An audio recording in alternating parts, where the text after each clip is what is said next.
माँ जी को खाना पीना कमरे में ही दे देना, बहू ने हाउसमेट से कहा। जी मेम साहब। काम वाली ने रोजाना की तरह खाना बनाया। 1 बजे तक बेटा और बेटी भी स्कूल से आ गए। दोनों के कपड़े बदलकर हाथ पांव धुलाकर डाइनिंग टेबल पर खाना लगाकर सबको बुलाया। बच्चे काम वाली से, अरे आंटी आप दादी को बुलाकर नहीं लाए? ठहरो मैं बुला लाता हूँ, बेटी ने कहा। तो बेटा ने बड़े भाई होने का फर्ज निभाते हुए कहा, तो रुक मैं लेकर आता हूँ दादी को।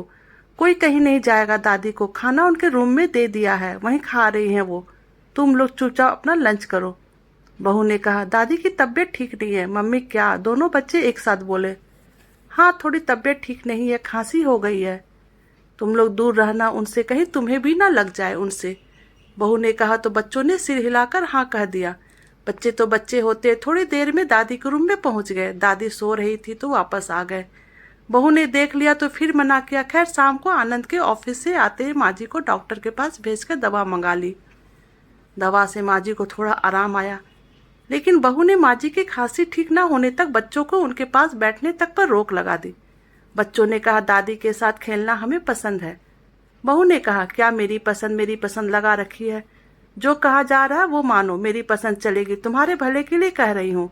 आनंद ने कुछ कहना चाहा तो उसे यह कहकर रोक दिया कि पहले इनकी खांसी पूरी तरह सही होने दो, तभी बच्चों के पास भेजूंगी।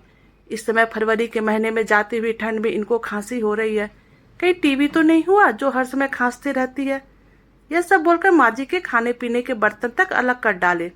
आनंद घर की सुख शांति के लिए चुप रहा, परंतु अपनी मम्मी का टीबी का टेस्ट कराया और सभी टेस्ट करवाने के बाद जो नतीजा सामने आया वो ये था कि माँ जी को इस मौसम में वातावरण में परागकणों के बढ़ने के कारण खांसी आ रही थी, जो एंटी एलर्जिक दवाइयों को देने पर धीरे धीरे कम होने लगी।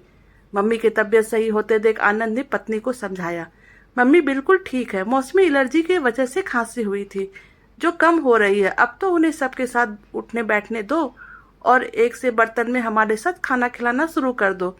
तुम्हें बस अपनी मम्मी की पड़ी है, बर्तन अलग ही रहने दो इनके। अभी तो कहकर चुप करा दिया। धीरे धीरे मार्च का महीना बीतने लगा।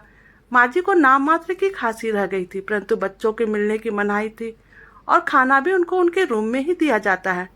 इधर बहू की मम्मी अप्रैल की शुरुआत में बेटी के घर रहने के लिए आने वाली है। बहू ने अपनी मम्मी के स्वागत की ढेरों तैयारी शुरू कर दी। जिस दिन वो आने वाली है पूरे घर में पकवान की खुशबू उठ रही थी। ऐन शाम को जब उनकी फ्लाइट लैंड कर रही थी तभी घनघोर घटा घिर आई और जमकर बारिश होने लगी। कैब से निकलते निकलते घर के अंदर पहुंची तब तक तबातोड़ बरसात की लहर से भीग गई। खैर जल्दी से मम्मी को ड्राइंग रूम में बैठाकर बहू ने तौलिया दिया। सिर पोंछते पोंछते माला जी को एक बार तो छींकों की झाड़ी सी लग गई। छींक रुकी तो माला जी को हल्की खांसी आने लगी। सुबह से दोनों बच्चों जो नानी के आने पे बहुत खुश थे, वे नानी की इस हालत में देख के परेशान हो गए। माला जी को वहीं छोड़कर किचन की ओर गए। देखा उनकी मम्मी अदरक वाली बढ़िया गर्मा गर्म चाय बना चुकी है और कप में छानने वाली है। मम्मी 1 मिनट रुको, इस कप में चाय मत छानो, प्लेट भी दूसरी लो मम्मी। बेटा बोला, क्यों क्या हुआ बेटा, गंदा है क्या कप? मम्मी, नानी को इस कप में नहीं उस कप में चाय दो। उंगली से इशारा करते हुए बेटी बोली। बेटी की नजर का पीछा करते बहू की नजर कप पर पहुंची। क्या देखती है वो मम्मी जी की नीचे की तरफ रखे बर्तन की, और बेटी ने इशारा किया है, पर इन बर्तनों में क्यों? दादी को भी तो खांसी में, कब से आप इन बर्तनों में खिला पिला रही हैं? नानी को भी खांसी जुकाम है तो उनके बर्तन अलग कर दो। बेटा बोला। हाँ भैया, हम नानी के पास जाएंगे भी नहीं, उनके रूम में बिल्कुल नहीं जाएंगे। बेटी बोली, अरे नहीं बच्चों, नानी को बारिश में भीगने की वजह से खांसी जुकाम हो गया है और कुछ नहीं। बहू ने बच्चों को समझाने की भरपूर कोशिश की, वह बच्चों ने यह कहकर सिरे से उसकी बात खारिज कर दी कि दादी को भी तो मौसम की वजह से खांसी हुई थी, तो आपने उनके बर्तन अलग कर दिए थे, तो नानी को क्यों नहीं?